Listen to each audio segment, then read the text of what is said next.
What's up, everyone? Back for another beer review, and today is Christmas, so Merry Christmas to everyone out there. Hopefully you're enjoying yourself, spending time with family and friends. And for review today, I have a beer from the Great Lakes Brewing Company out of Cleveland, Ohio, and this is their Christmas Ale, the 2018 vintage.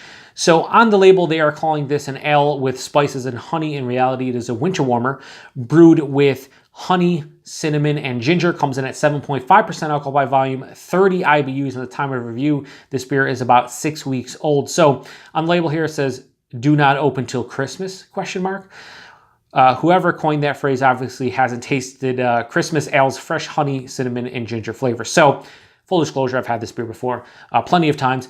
I didn't have it last year, but I usually try to buy at least one bottle of this every year and enjoy it because I think it's delicious. It kind of drinks like a gingerbread cookie in a beer form, and it is probably my favorite winter warmer, at least from the US, and definitely my favorite Christmas ale, so to speak. So I thought I would do a proper review. On the on the cap, it says 30th anniversary. Well, I have the 25th anniversary glass, so as this 5-year-old glass, but it's proper glassware to an extent, right? Maybe. I don't know. Let's give it a crack here. Not only, this was in my cellar. I put it in the fridge for like 20, 30 minutes just to cool it down a little bit. Probably in the 55 to 60 degree range, but should be fine. Anyway, let's give it a pour. See if we get some dirty glass mafia on this one. I haven't used this glass in a while, so I don't know. No, I guess not. No dirty glass mafia. Look at that beauty. Okay, so yesterday I did the 12 Dogs of Christmas Ale in the bourbon barrel-aged version from Thirsty Dog, and I said the base beer from that kind of was a gingerbread cookie. This one is like the gingerbread cookie, at least from the Christmas ales I've had. So this pours out this really deep ruby red, almost caramel tone color. I guess almost, you know what, I'm gonna actually say straight up like copper. Yeah, copper to brass. Has about a half finger of an off-white, very light tan head, I'd say. Yeah, more light tan than off-white, but yeah, it plays the role of like a winter warmer, a Christmas ale, which you kind of expect from the style, at least me. Anyway. Yeah, so it smells very reminiscent of that 12 Dogs of Christmas from Thirsty Dog. Definitely picking up on the ginger. Ginger and cinnamon are screaming off the top, and I mentioned in that review, I was getting like a little bit of minty, almost spearmint vibes, kind of getting that from this as well. There's a decent base malt component that's giving me this like biscuity, almost crackery malt vibe that in conjunction with those spices kind of is reminiscent of a gingerbread cookie. Nice sweetness from the honey, but also the malt profile. Yeah, it just, every single year I have this, I always say to myself, like, you should buy this every year. Maybe you should buy a 6-pack of it. Maybe age some, maybe drink some fresh, maybe share it with family and friends, because a lot of my family aren't into craft beer, although they do enjoy some of them to some extent. But, you know, it's one of those things where most of them, at least some of my family, enjoys more like hop forward beers as opposed to like big malty beers like this. So I don't know if they'd enjoy this one as much, but anyway, let's get into it. Cheers, everybody. Like I said, Merry Christmas. Yeah, every time I have this beer, it just reminds me of Christmas time and just eating gingerbread cookies. 7.5%. There's a little bit of alcohol there, but I don't really care.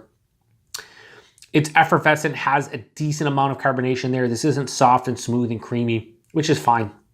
I don't need it to be. The body is like straight up medium body to this one. What this is all about is the ginger component, the honey, basically the honey and the spices where it's screaming this one. You get a big sweetness to this one, but the spices and the semi-dry finish on the end cut the sweetness. And like I said, it's almost like eating a gingerbread cookie in liquid form. Yeah, it's tasty. This is a beer, though, if I'm honest with you, that I want to drink around the holidays. I want to drink this somewhere from, early to mid November until the new year. And obviously that's when I'm reviewing it, and it's kind of hitting the spot. Is this some like mind-blowing, amazing beer? If you're new into craft beer, say within the last 4 or 5 years, you probably might not be impressed by this one. But if you're somewhat of a traditionalist or somebody that enjoys winter warmers, I think you would enjoy this one. I would think you'd enjoy this one. Not positive. You have to like ginger, you have to like cinnamon, and you have to like big malty beers. Yeah, there's not much more to say about this one. It's kind of like a gingerbread in liquid form. Every single year I have this, it kind of drinks almost the same way. And there's nothing wrong with that because I enjoy it. There's not a ton of complexity here. There's like 4 or 5 notes and you're done. But what I like about this is it's infinitely drinkable. It's not too sweet. It is to the malt forward side of things. So if you're not a fan of malt driven beers, you're probably not a fan of this. But if you do like ginger or cinnamon or honey or malt forward beers, this is one that I would say seek out. I think it's like $2 a bottle, maybe $2.25 a bottle. You can't go wrong for a 7.5% beer.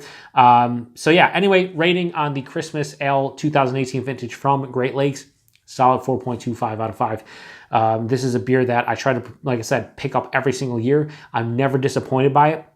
And winter warmers are one of those styles that I typically just drink in the month of December. Not that you can't drink them outside of December. You know, around the holidays, around Christmas, I pick up a decent amount of these and go ham on them. So I do enjoy them.